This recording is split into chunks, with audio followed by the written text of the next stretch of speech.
Have you ever felt like no matter how much you try to fix your life, problems just keep coming?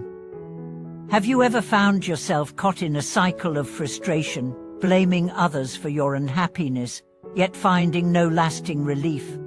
Welcome back, dear friends. This is your space for deep truths, real transformation, and timeless teachings that help us reclaim peace in the chaos of life. In today's episode, we confront a painful but liberating question. Why does life seem like one problem after another? And why does it often feel like we are stuck in suffering, even when we think we are doing everything right? Let's face it, life can feel like an endless maze of responsibilities, betrayals, injustices, delays, losses. Just when you think you've caught your breath, something else collapses. A job opportunity disappears, a relationship cracks, a health concern rises. And before you know it, your heart is heavy with resentment, and your mind is filled with a cynical, exhausting thought: it's not my fault. That one thought is the trap. The moment we assign blame outward, we lose power inward. We believe we are victims of the world. We convince ourselves that if only they hadn't done this, or that hadn't happened, we would be fine. And in doing so, we delay the only thing that could ever free us: accountability. Let's begin with a simple, radical truth. Problems are not punishments. They are invitations. They invite you to grow, to shift, to see, to soften. They are not signs that something is wrong with the universe. They are signs that something inside you is ready to evolve. But this evolution cannot happen when we stay in blame. Blame feels good for a moment. It relieves pressure. It gives us a target. It justifies our feelings, but it does nothing to transform the root cause of our pain. Why? Because blame is externally focused. Healing is internally directed. You cannot fix your heart by fixing someone else. You cannot free your mind by condemning theirs. You cannot reclaim your joy by waiting for apologies that may never come.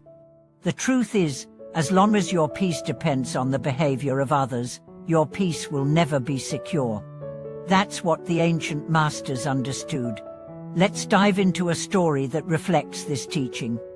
A man once came to a wise monk and said, "My family always mistreats me. My boss humiliates me. Life is unfair. How can I fix all of them?" The monk poured a cup of tea, too much, so that it overflowed onto the man's lap. "Hey," the man shouted, standing up angrily. "Eat," the monk said calmly. "The tea spilled because the cup was full, not because the kettle is broken." The man blinked, and slowly, the lesson became clear. We think the world is pouring problems into us, but often, it's our own unexamined mind, full of expectations, pride, and past wounds, that overflows. That doesn't mean you're to blame for your pain, but it means you're responsible for your healing, because no one else can do it for you. Blaming others doesn't remove your pain, it delays your freedom. True healing begins when we ask not, "Who caused this?" but "What can I learn from this?"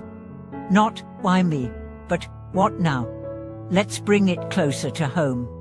You lose your job. Instantly, you may think, "My boss is cruel. The system is broken. I've been cheated." But what happens when you ask instead, "What part of this experience can grow me? What fear is this challenge revealing? What new opportunity might this door be pointing me toward?" That shift from blame to inquiry is the turning point. Or in a relationship, your partner leaves. The mind screams, "They never loved me. I gave everything. They're selfish." But what happens when you ask, "Where did I abandon myself to keep this going? What did I refuse to see? How can I love myself better going forward?" This is not about excusing others. It's about empowering yourself. Because here's the truth: your liberation is not dependent on their apology. It is dependent on your awakening. You do not need the world to be different. You need to see it differently. and that shift is always within your reach. Master teachers through history have all said the same thing in different way. You suffer not because of what happens, but because of how you meet it. A broken heart is not the enemy. A difficult person is not your jailer. A delay is not your doom. They are all doors to stillness, to insight, to truth. The question is, will you open the door or keep banging on the wall? Blame keeps you at the wall. Compassion for yourself and others opens the door. So how do we step away from blame? First, by slowing down. The faster you react, the more likely you are to project. Pause, breathe. Let the emotion arise without grabbing it. Let the thought surface without believing it. Next, turn inward. Ask not, who warned me, but where am I hurt? Ask not, what did they do, but what do I need to heal? Then, respond with wisdom. Sometimes that means setting boundaries. Sometimes that means walking away. But always, it means doing so without venom. Because as long as you carry hatred, the past walks with you. Release doesn't mean forget. It means you stop dragging the weight of blame into your future. The Buddha once said, holding on to anger is like grasping a hot coal with the intention of throwing it at someone. You are the one who gets burned. We've all carried that coal. We've all blamed the world. But eventually, the coal becomes too heavy, the fire too hot, and we realize we are ready to drop it.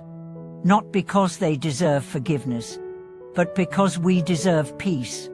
That moment, when you stop waiting for others to fix your life and begin tending your own inner fire, that's when you begin to live.